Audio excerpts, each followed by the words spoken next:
আসসালামু আলাইকুম। Read জুনিয়র্সের digital technology ক্লাসের দ্বিতীয় লেকচারে তোমাদের সবাইকে স্বাগত। আজ আমাদের আলোচনার বিষয় বাস্তবতার ভিন্নতা, অর্থাৎ এখানে বাস্তবতা এবং সামাজিক যোগাযোগ মাধ্যম অথবা গণযোগাযোগ মাধ্যমে আমাদের যে সংবাদ দেখানো হয়, সে সংবাদ দেখার পর আমাদের মধ্যে যে মনোভাব বা পারসেপশন তৈরি হয়, সেই পারসেপশনের মধ্যে সবসময় মিল থাকে না। অর্থাৎ বাস্তবে যে ঘটনাটা ঘটে সেখানে উপস্থিত লোকজন সেই ঘটনাটাকে যেভাবে উপলব্ধি করে বা তাদের কাছে সেই ঘটনাটা যেমন, এবং যারা খবরটা দেখে তাদের কাছে যা মনে হয় তার মধ্যে মাঝে মাঝে পার্থক্য থাকে। সো আজকের এই লেকচারে আমরা কিভাবে পার্থক্য থাকে এবং কিভাবে এই পার্থক্যটা তৈরি হয় সে বিষয়ে জানব। তার আগে আমাদের গত সেশনের একটি কাজ আমাদের বাকি ছিল। আমাদের কিছু খবর দেখে সেগুলো ঠিক নাকি ভুল এবং খবরগুলো কি টেম্পার করা হয়েছে কিনা সে বিষয়টি নিয়ে কিছু আর্টিকেল লিখে আনার কথা ছিল। সো সেই আর্টিকেলগুলো আমরা কিভাবে আমাদের কম্পিউটারে টাইপ করতে পারবো খুব সহজে, আজকে আমাদের বইয়ে যেভাবে দেখানো আছে সেভাবে প্র্যাকটিক্যালি দেখার চেষ্টা করব। আচ্ছা, সো আমাদের আইসিটি বইয়ে বা ডিজিটাল টেকনোলজি বইয়ের খুব সুন্দরভাবে এই ছবিগুলোর মাধ্যমে দেওয়া আছে যে আমাদের একটি ল্যাপটপ ও ইন্টারনেট সংযোগের প্রয়োজন হবে এবং একটি জিমেল অ্যাকাউন্টের প্রয়োজন হবে, এবং আমরা গুগল ডক্সে গিয়ে বাংলা ফন্ট সিলেক্ট করে ভয়েস টাইপিংয়ের মাধ্যমে খুব সহজে আমাদের আর্টিকেলগুলো টাইপ করে ফেলতে পারবো। এখন আমরা প্র্যাকটিক্যালি দেখার ট্রাই করি। আচ্ছা, সো docs.google.com যদি আমরা যে কোনো ওয়েব ব্রাউজার যেমন ক্রোম বা এজে টাইপ করি তাহলে আমাদের সামনে গুগল ডক্স ওপেন হয়ে যাবে, এবং এখানে আমরা যদি বাংলায় টাইপ করতে চাই তাহলে এখানে ফন্টে গিয়ে কি ফন্ট সিলেক্ট করতে হবে। শুরুতে আমাদের এখানে কোনো বাংলা ফন্ট থাকবে না, তাই বাংলা ফন্ট যুক্ত করে নিতে হবে। তার জন্য আমরা যাব মোর ফন্টসে, সেখানে গিয়ে আমরা স্ক্রিপ্টস এই বাটনটাতে ক্লিক করব। সেখানে অ্যারাবিক আছে, তারপরেই বাংলা, সো বেঙ্গলিতে ক্লিক করব। দেন আমার এখানে অনেকগুলো সিলেক্ট করা আছে, আমি যদি আনসিলেক্ট করে আবার সিলেক্ট করি, আচ্ছা এখন তোমাদের সবার স্ক্রিনে এরকম দেখতে পাবে তোমরা যে এখানে বাংলার অনেকগুলো ফন্ট রয়েছে এবং একটিও সিলেক্ট করা নেই। সো তোমরা একটি একটি করে চাইলে সবগুলোই সিলেক্ট করে নিতে পারো। আচ্ছা, তারপর ওকে, এখন আমরা চাইলেই যে কোনো বাংলা ফন্ট এখানে ব্যবহার করতে পারবো। আচ্ছা, এখন আরেকটি স্টেপ বাকি আছে, সেটি হলো ভয়েস টাইপিং। এটি খুবই ইন্টারেস্টিং যে আমরা কথা বলবো এবং সেগুলো টাইপ হয়ে যাবে। আচ্ছা, তার জন্য আমাদের টুলসে ক্লিক করতে হবে। সেখানে গিয়ে এখানে ভয়েস টাইপিং অপশনটি রয়েছে, অথবা তুমি চাইলে কিবোর্ডে কন্ট্রোল শিফট এবং এস যদি একসাথে ক্লিক করো তাহলে ভয়েস টাইপিং অপশনটি ওপেন হয়ে যাবে। ওপেন হওয়ার পর আমরা এরকম একটি অপশন দেখতে পাবো। এখানে শুরুতে ইংলিশ সিলেক্ট করা থাকবে। আমরা একদম নিচে স্ক্রল ডাউন করে গিয়ে বাংলা বাংলাদেশ অথবা বাংলা ভারত সিলেক্ট করব। সো কোনো কারণে টেকনিক্যাল কিছু গ্লিচের কারণে এখানে বাংলা বাংলাদেশ কাজ করছে না, তাই আমরা বাংলা ভারত নিয়ে কাজ করব। ওকে, আচ্ছা, ভয়েস টাইপিং করার জন্য আমরা এই মাইক বাটনটিতে ক্লিক করব। তারপর যদি আমরা বাংলায় কথা বলি তাহলে আমরা দেখতে পাবো খুব সুন্দরভাবে এবং খুব সঠিকভাবে এখানে আমরা যা বলছি তা অটোমেটিকলি টাইপ হয়ে যাচ্ছে, এবং এভাবে আমরা চাইলে আমাদের পুরো আর্টিকেলটি রিড আউট করতে পারবো এবং সেটি খুব সহজেই টাইপ হয়ে যাবে, আমাদের কিবোর্ডে কষ্ট করে টাইপ করতে হবে না। আশা করি এই মেথডটি ইউজ করে আমরা আমাদের সকল বিষয়, বিজ্ঞান বা সামাজিক বিজ্ঞান, সকল বিষয়ের যে কোনো অ্যাসাইনমেন্ট বা যে কোনো প্রয়োজনে আমাদের যদি কোনো কিছু টাইপ করতে হয় বাংলায় বা ইংরেজিতে, আমরা ভয়েস টাইপিং ইউজ করে খুব সহজেই টাইপ করে নিতে পারবো। আচ্ছা, আমরা তো এখন আগের সেশনের একটি কাজ বাকি ছিল সেটি কমপ্লিট করলাম। এবারে আমাদের এই সেশনের মূল আলোচনায় আসা যাক।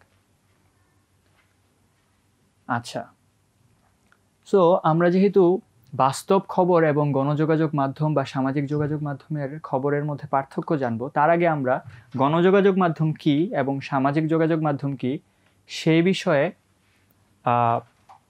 জেনে নেই।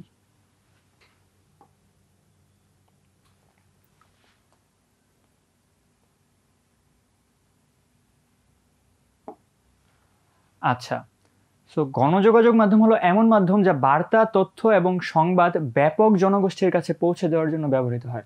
আচ্ছা, ওরা বার্তা অর্থাৎ কোনো মেসেজ, তথ্য অর্থাৎ কোনো ইনফরমেশন, অথবা জাস্ট সংবাদ যা আমরা নিউজ হিসেবে জানি, এগুলো ব্যাপক জনগোষ্ঠীর কাছে পৌঁছে দেওয়ার জন্য কাজ করে। অর্থাৎ তাদের উদ্দেশ্যই থাকে যে যে কোনো খবর বা যে কোনো তথ্য তারা ম্যাস পিপলের কাছে ছড়িয়ে দিবে। তারা এই জন্যই পুরো ইনস্টিটিউশনটি কাজ করে। এবং এদের বৈশিষ্ট্য হচ্ছে একক উৎস, অর্থাৎ বার্তা বা তথ্য একক উৎস থেকে আসে। অর্থাৎ যদি কোনো চ্যানেলের নিউজ হয় তাহলে তারা তাদের চ্যানেলের লোকজন দ্বারাই সেই খবরটি কালেক্ট করে এবং প্রচার করে। শ্রোতা বৃহৎ, অর্থাৎ টিভি চ্যানেলের ভিউয়ার অনেক, সারা দেশের ম্যাক্সিমাম মানুষই টিভি বা নিউজ পেপার ব্যবহার করে বা পড়ে। নিয়ন্ত্রণ করে থাকে হচ্ছে তথ্যের উপর ভিত্তি করে, এবং বার্তা বা তথ্য প্রচার করা হয়, খুবই বেসিক নিউজ। এর কিছু উদাহরণ আছে, যেমন টেলিভিশন, রেডিও, সংবাদপত্র, ম্যাগাজিন, ওয়েবসাইট, আমরা ইজিলি রিলেট করতে পারবো। আচ্ছা, এখন আসা যাক সামাজিক যোগাযোগ মাধ্যম কি। আমরা সবাই ফেসবুক, টুইটার, ইনস্টাগ্রাম, টিকটক, ইউটিউবের সাথে পরিচিত, এবং সামাজিক যোগাযোগের সাথে গণযোগাযোগ মাধ্যমের পার্থক্য হচ্ছে সামাজিক যোগাযোগ মাধ্যমে বহুমুখী উৎস, অর্থাৎ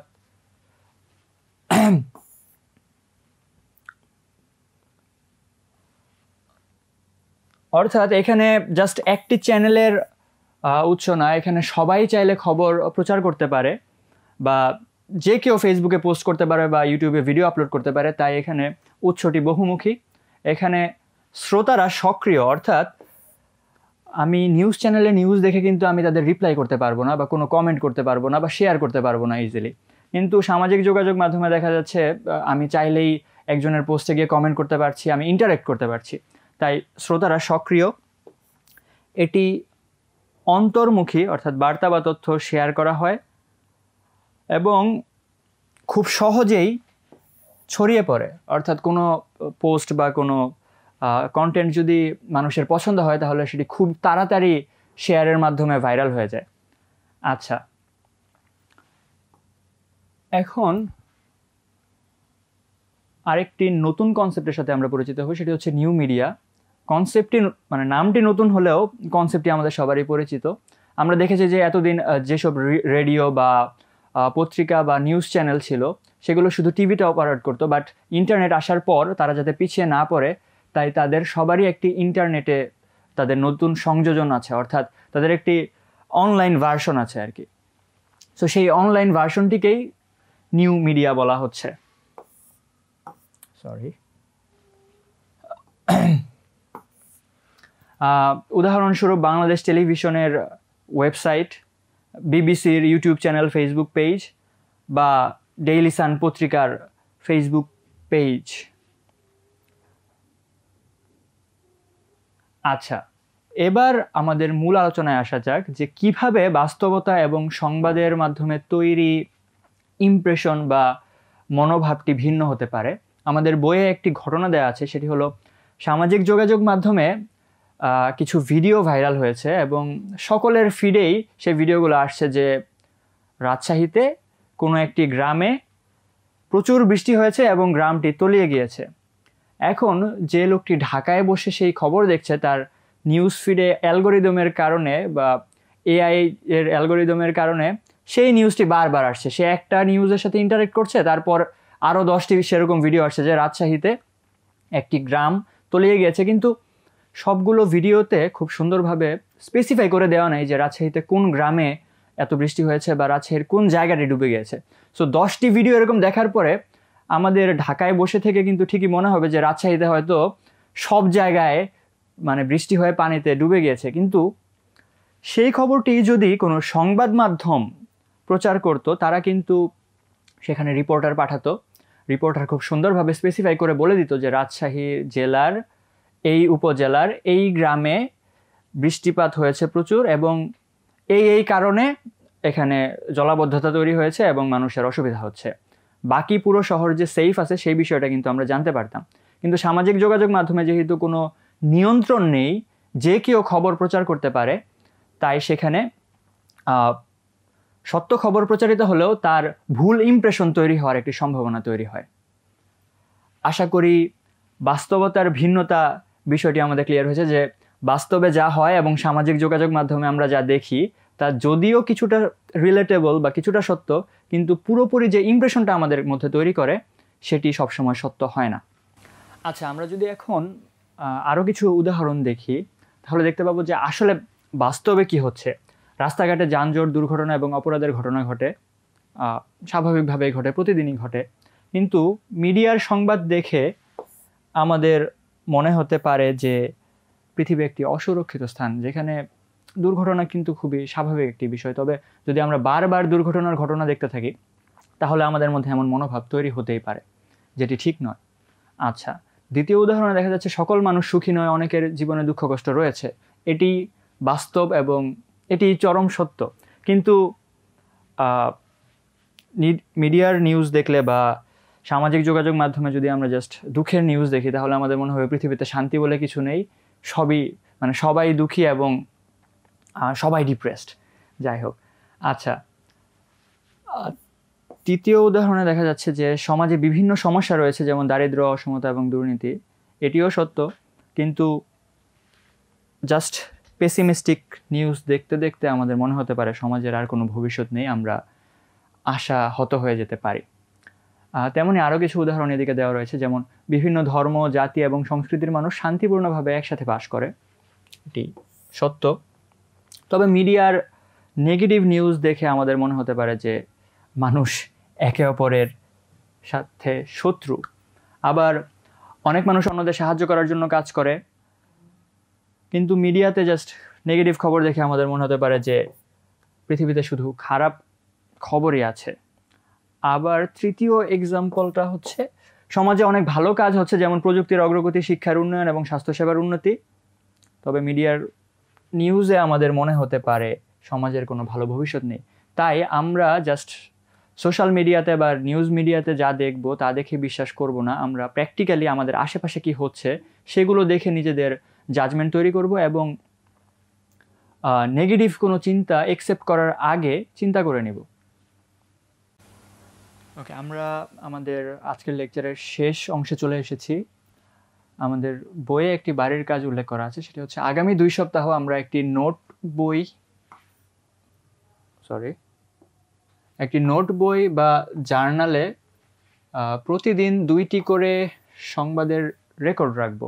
অর্থাৎ আমরা জাস্ট একটি ডায়েরিতে আমরা প্রতিদিন কিছু সংবাদ পড়ে সেগুলো থেকে 2টি করে আমাদের ডায়েরিতে লিখবো। কি লিখবো সেটিও দেওয়া আছে, যে তারিখ, তারপর সংবাদ মাধ্যমের নাম, যেমন দৈনিক রিড নিউজ, অথবা তারপর সংবাদের বিষয়, ফর এক্সাম্পল বাংলাদেশ প্রতিদিন 1000-এর বেশি মানুষ সড়ক দুর্ঘটনায় নিহত হয়, এটি একটি প্রতিবেদন হতে পারে। এবং আমার মতামত আমি নিচে ছোট করে উল্লেখ করব 1 লাইনে, যে এটি সত্য সংবাদ হলেও মানুষের মনে এটি নেতিবাচক প্রভাব বা মনোভাব তৈরি করতে পারে।